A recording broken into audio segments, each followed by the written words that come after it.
You're gambling with the lives of millions of people. You're gambling with World War III. I'm sure all of you have watched number of times this meltdown between Donald Trump and Zelensky that happened last Friday.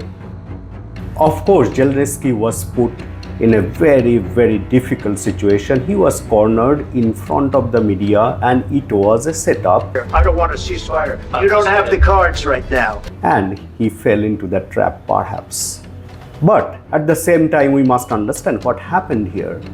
He was in front of a bully. He was bullied into saying thank you or whatever the bully wanted him to. He did not give in. He was courageous. And here is the kicker. Similar things happen to us from time to time. We get bullied by others, whether at school, at work, or even in the meetings. This is what happened to me some time back. I was bullied by a very, very senior colleague, and for circumstantial reasons, I was weak at that time. And that bully was a mastermind of politicians, very sweet talker, a micromanager, and the moment he sensed that I am weak, he was all over me. And that's what happens. When you give a chance to a bully and you show a little bit of weakness, they smell blood like a shark. So that's the first thing you should remember when you are in front of a bully. Don't show your weakness. And you know what? The bullies are not as strong as they show outward. Their outward showing of strength is actually a weakness inside. They are insecure about themselves, about their power, about their control. So they try to show that they are very strong, powerful outside by shouting, by bullying you. So always remember that. The bullies are cowardly, insecure within themselves. They always think, oh, if I don't shout, if I don't show my strength and power outside, I am going to lose out. I'm going to lose my power, I'm going to lose my control, and I'm going to lose my relevance.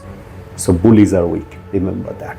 In another instance, I was with one of my peer leaders, and that person was a client partner for a very important client, and we were having discussion about a client issue, and suddenly he started shouting at the top of his voice and started banging on the table to make his point, show his strength, show his commitment to the client. And it was embarrassing. Not for me, but for him, because it was even heard from outside, even in the hallway. And I let him continue for a couple of minutes. And then gradually, as he was calming down, then I went back with a simple question. Okay, I understand. Can you please then set up a meeting with the client CEO? If it is so important, I'll go and meet the client CEO. And the moment I said that, he admitted he did not have the relationship with the client CEO in spite being a client partner. And his entire aggression fizzled out.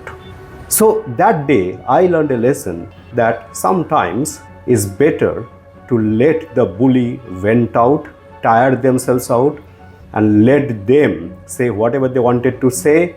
Listen with your calm and composure, and when they finish, go back with a very, very rational and well-composed response, which will take the discussion forward.